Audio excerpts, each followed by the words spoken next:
In Slow Productivity, Cal Newport argues that just being busy doesn't mean you're productive. He says this outdated idea comes from the Industrial Revolution and isn't right for today's knowledge-based jobs. Newport explains that pseudo-productivity focuses too much on always being busy instead of achieving meaningful goals. As more work involves thinking and planning rather than physical tasks, we need a new definition of productivity that values results and deep focus over constant activity. Newport, a computer science professor at Georgetown University and a digital ethics expert, has written books like Deep Work and Digital Minimalism, pushing people to be more intentional with technology. He also writes for The New Yorker and hosts the Deep Questions podcast. This guide will explain why Newport thinks traditional productivity is flawed and why he believes slow productivity is a better, more sustainable way to succeed professionally and achieve work-life balance. We'll cover Newport's main ideas on slow productivity and share practical strategies to apply them in your life, with insights from other experts like Stephen Covey, David Allen, and Laura Vanderkam. The problem with productivity today. Newport says traditional productivity wrongly equates being visibly busy with being effective. During the Industrial Revolution, output was measured by physical productivity.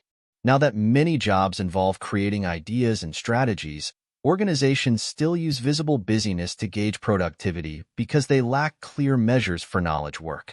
Newport critiques this pseudo-productivity, where busyness is mistaken for effectiveness, leading to burnout and no real progress on important goals.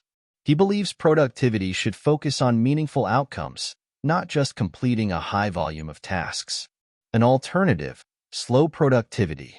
Newport suggests slow productivity, which means doing fewer things but with better quality. His approach borrows from how traditional knowledge workers like writers, artists, and scientists operated.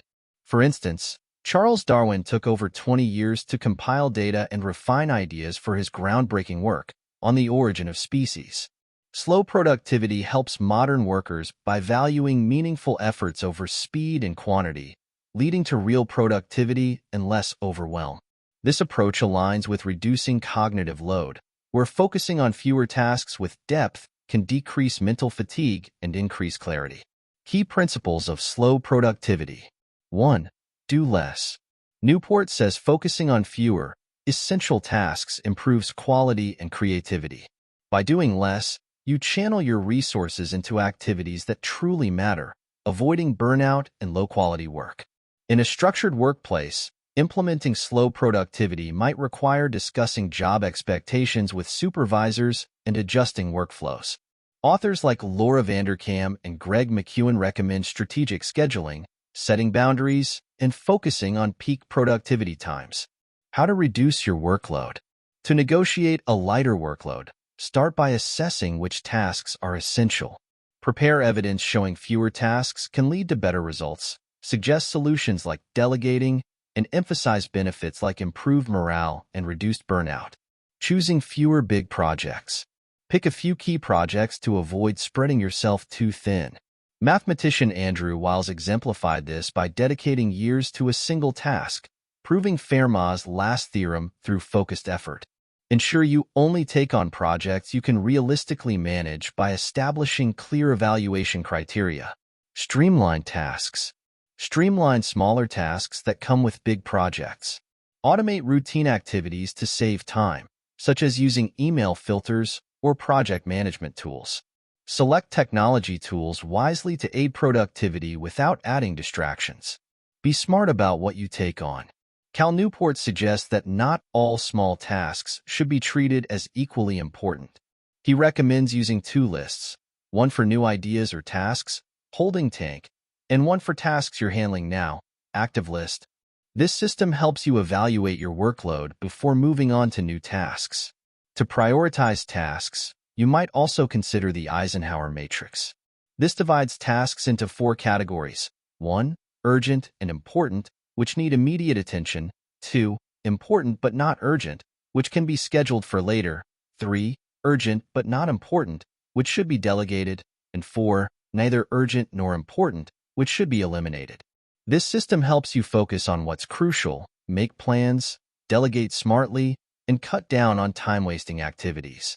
Using these strategies helps keep things organized, allowing you to handle major goals and daily tasks efficiently, which makes you less busy but more productive. Work at your own speed. Newport's second principle highlights working at a natural and sustainable pace. Instead of going nonstop, he suggests working in a way that respects your needs and natural rhythms, which leads to more meaningful accomplishments. To create a balanced work culture, we can learn from countries with strong work-life balance policies. In Germany, for instance, work hours are legally limited to prevent overwork. The practice of Feierabend encourages rest after work, letting employees disconnect from work stress. Germany also provides ample holidays and annual leave, supporting employee well-being. Research shows that rest improves productivity. For example, a 4-day workweek led to higher job satisfaction, better work-life balance, less stress, and higher work quality. Employees continue to experience less stress and burnout even after such changes. By learning from these examples, companies can create a balanced work environment that boosts productivity and employee happiness. To put Newport's principle into action, consider these strategies. Simplify your day. Don't overload yourself with tasks. Keep your daily to-do list short to manage stress and avoid feeling overwhelmed. For example, if you normally have 15 tasks, limit it to 5 key priorities. Consider doing a weekly review to reflect on your progress and plan for the coming week, a method suggested by productivity guru David Allen. Give yourself extra time. Avoid rushing. Newport advises allowing more time than needed for tasks. This lets you engage deeply with your work without feeling hurried. For instance, if a report seems like a 3-day task, schedule it over 5 days for thoroughness. Taking breaks by seasons. Plan breaks during the year for rest and reflection, much like farmers rest in winter. These breaks help recharge your creative energy. For example, you could focus on lighter projects and personal growth in the summer. Customize your workspace. Make your environment conducive to focus, free of distractions. Whether it's inspiring pictures or music, tailor your space to boost concentration and creativity. Create meaningful routines. Establish rituals to signal work time, like lighting a candle before brainstorming or taking deep breaths before emails. This helps you focus deeply or think creatively. Newport also emphasizes ending your workday with a ritual to reduce anxiety about unfinished tasks, giving you more time to relax. Do your best work. Commit to producing quality work by taking on less and following a natural pace. Invest time and resources to ensure your work meets the highest standards. Focusing on quality encourages a slower, more deliberate pace, leading to better, more rewarding outcomes. Lessons from craftsmanship. Learn from master craftsmen who focus on quality and detail. This approach values patience and dedication, promoting a deeper engagement with work.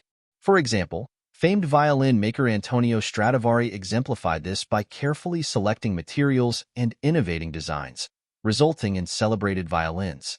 Knowledge workers can apply similar principles to exceed standards and make a lasting impact by prioritizing care, persistence, and excellence. Here are Newport's tips for achieving quality in your work. Appreciate excellence. Seek out examples of excellence in different fields. Engaging with art, reading influential books, or studying top figures in your interest area can elevate your own work. Set focus time for tasks. Dedicate uninterrupted time to concentrate on your projects, entering a state of deep focus to enhance productivity and creativity. Adjust financial goals. Adjust your financial aims and lifestyle to prioritize quality over quick earnings. Focus on meaningful projects that pay well long-term, maintaining a sustainable workload for better results and financial stability. Set public goals. Announcing deadlines creates accountability and motivation. Letting others know your timeline can drive you to produce high-quality work. Embrace feedback. Connect with a community upholding high standards for inspiration and valuable feedback. Seeking constructive criticism helps refine your skills and improve your work.